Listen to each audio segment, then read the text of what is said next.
जब रावण ने कैलाश पर्वत उठा ही लिया था तो फिर पिनाक को क्यों नहीं उठा पाया? शक्तिशाली तो वो बहुत था। इसका उत्तर केवल शारीरिक शक्ति में नहीं बल्कि आध्यात्मिक सत्य में छुपा हुआ है, और इस रहस्य की ओर संकेत गोस्वामी तुलसीदास जी ने रामचरितमानस में भी दिया है। जब जनक जी निराश हो जाते हैं और माता सीता की आंखों में चिंता साफ दिखाई देने लगती है, तब गुरु विश्वामित्र श्री राम से कहते हैं, उठहु राम भंजेहु भव चापा, मेतहु तात जनक परितापा। इस चौपाई में एक शब्द बहुत महत्वपूर्ण है, भव चापा। अक्सर लोग इसका अर्थ सिर्फ शिव धनुष समझते हैं, लेकिन अनेक आचार्यों ने इसका एक और बहुत गहरा भावार्थ बताया है। भाव का अर्थ केवल संसार नहीं होता, आंतरिक भावना, मन की अवस्था, श्रद्धा और प्रेम।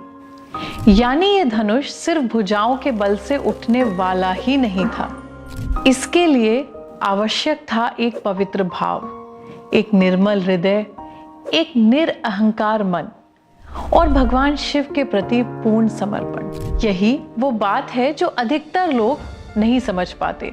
रावण के पास अपना शारीरिक बल था, इसमें कोई संदेह नहीं था कि रावण ने कठोर तपस्या की थी, देवता भी उससे कांपते थे, लेकिन उसकी सबसे बड़ी कमजोरी भी उसके साथ ही चलती थी, और वो था उसका अहंकार।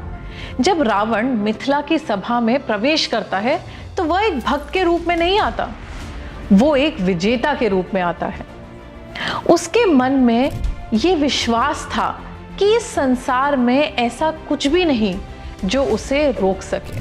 उसने सोचा होगा, जब मैं कैलाश पर्वत उठा सकता हूं तो एक धनुष उठाना, ये मेरे लिए कौन सी बड़ी चीज है। लेकिन वही सोच उसकी हार का कारण बन गई, क्योंकि दिव्यता कभी अहंकार के सामने प्रकट नहीं होती। भगवान के पास बल का नहीं, भक्ति का महत्व होता है। जितना बड़ा अहंकार होता है उतनी ही दूर दिव्य कृपा चली जाती है। इसीलिए रावण उस धनुष को हिला तक नहीं पाया।